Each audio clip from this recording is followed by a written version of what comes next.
Hello everyone, back to Forza Horizon 5 with another build on the Rally Adventure expansion, Group A Tarmac Rally. We're going old school in the sense that Subaru is known for rallying, but this is, if you let me, wow, hang on. I'm gonna wait for the next cycle because that was awful. Hello everyone, back to Forza Horizon 5 with another Group A Rally build on the Rally Adventure expansion. We have an iconic brand for Subaru, and the latest and greatest in the S209 WRX STI. I'm thinking this might be pretty good, I'm not gonna lie. Okay, because we have an body kit from WRX. And that means we can have a really big wing. We also have a roof wheel. We're not gonna do that, but we can technically have a roof wheel. Yes, we got a proper time attack Subi now. We want the semi-slicks. 325s up front, 325s at the back. Excellent tires. We're gonna want all the racing parts. Now we're probably not gonna be able to get too much horsepower out of this. It's all-wheel drive, less than 3,000 pounds. All good things. Now we already have a pretty good starting point. It's a great track car from the get-go, so we shouldn't need to worry too much. We're gonna just try and get as much power in and as much weight out as possible. What if we do this? Keep the weight neutral. That gives us 15 horsepower. That gives us 14. That saves some weight. That gives us 18, but it puts us out of a class. We'll put you on, and then we'll try to get some of this. We can get one of those, or we can get none of those. I guess we'll put this on. Alright, I think that about does it. Maybe I can sneak a flywheel on. No, not any of that. Not any of that. And, hey, I can shave another whole pound out of the car. I guess I'll take it. Absolutely no horsepower, less than 400 horsepower, 375 torque, but we are less than 3,000 pounds with an incredibly grippy, hopefully, all-wheel drive system.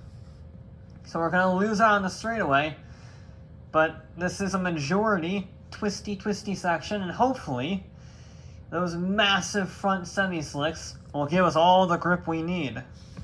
We have to beat the Dodge Coronet Super B at 242.6. This is a completely different build philosophy. Amusingly, the big muscle car is actually lighter than this, but this is almost half the horsepower with a lot of all-wheel drive grip. So hopefully we'll be able to make up the, let's be frank, woeful acceleration in the corners. I hope this isn't like the EV110, where it just has too much grip for its own good. And that means it has too much grip, it costs too much PI. I hope it doesn't have that situation, because then we'll have a great handling car that is just slow, so there's that disappointing factor. We'll see. I think this might just be way too slow accelerating, that's my fear. Turn. Why aren't you turning? I know I trucked in with a lot of speed, but we got 325s up front. Son, come on. We're not turning in very much, to be honest. The 209 is, so far, not being all that special. Car, turn. You have massive front tires. What are you doing? We're gonna try to get a good run, but this first impressions are not great. Maybe I'm just too confident in the car, but I think I have every right to be confident based on the, you know, absurd tires that we have on it. But yeah, I am confused. We're very slow in a certain level. We're 6 miles an hour down. I probably could have shifted up, and that would have improved it, but we're still going to be a few miles an hour down on everything else. And don't even mention the auto union. But yeah, it's not turning in. It just isn't not turning in for some reason. I will be very disappointed if this car turns out to be completely not grippy at all, because it's, you know, a wide body, massive tire, semi-slicks. But, yeah, Chief, it ain't turning. We do have fantastic traction, mainly because we have no horsepower and all-wheel drives, so first run is not stellar. We're carrying average speed, but we've cost ourselves so much PI that we can't have average speed. We need a Lotus speed, and then we need some more, because even the Lotus, I think, had more power than this. So, I mean, it was certainly lighter than this.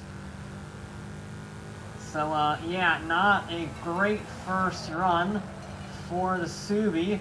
In fact, it's kind of worrying, and the auto unit is hitting over 150 miles an hour. This is not even cracking 140, and it still isn't bloody turning. That was disappointing, Subaru. That was really disappointing.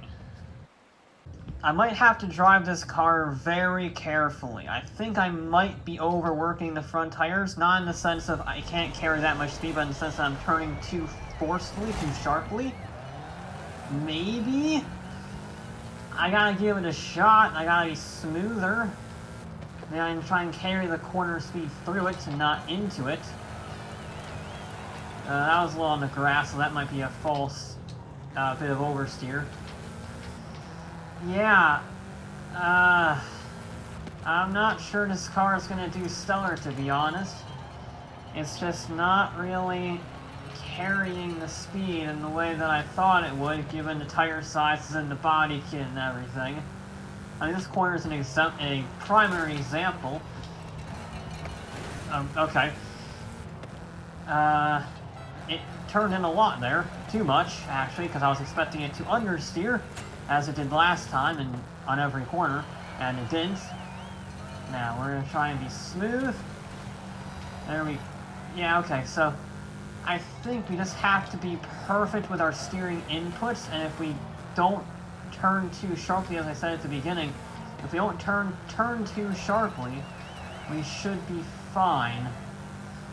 Because it had some serious turning, as you can see there, but if you push it just a little more than it wants to be pushed, then it's not going to like you. Yeah, you see, there's the 5th gear that we needed last time. I just wasn't sure about the gearing. This is better. This is better than last time. I was afraid I was overdriving the car, and I was correct. So we just need to be really careful with this joystick. We can't just throw it around. You gotta actually turn it like a steering wheel. You can't go 100% lock, or else we won't turn at all. You can get away with that on Forza usually, because it's Forza. It's not exactly Gran Turismo or anything. Oh, I'm not stopping enough. I locked the brakes up. But, yeah. Alright, so this is gonna be a tricky car. You gotta balance the steering with the actual necessity for turning. So we are actually ahead of the target, but as you know, the straightaway speed is just horrific. So it's an improvement considerably. We will probably beat the Auto Union, which is good. It would be sad if a vehicle with this much grip and this new got beaten by that death machine. But we're going to need to be really careful in our driving with this car, because it has really good turning if you use it properly. We did beat the Hoonigan, actually. Fractionally, but we beat it.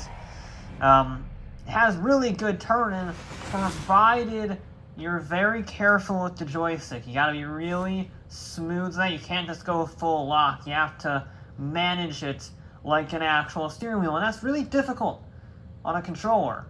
But I'll give it my best shot. This car has a lot more pace in it. I don't know if I can get all that pace.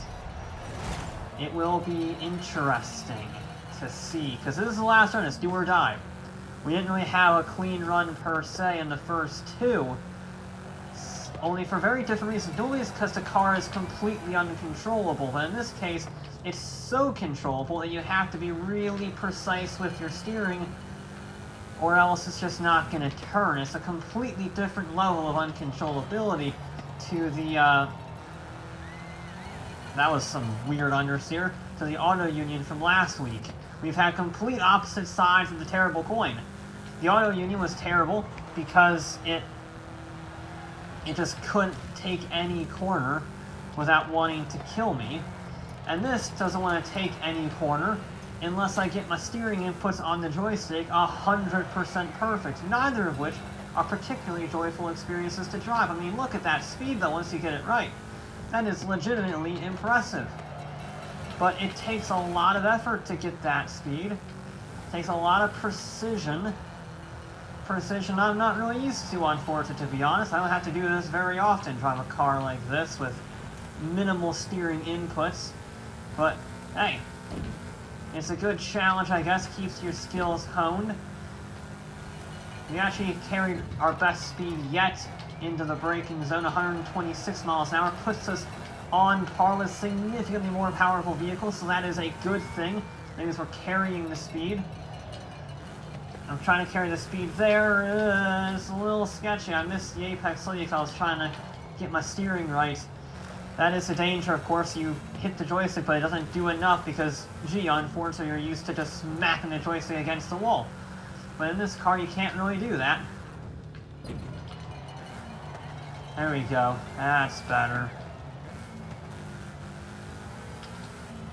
I don't really like first gear. I feel like first gear is too short, but second gear doesn't really give you the low-down torque.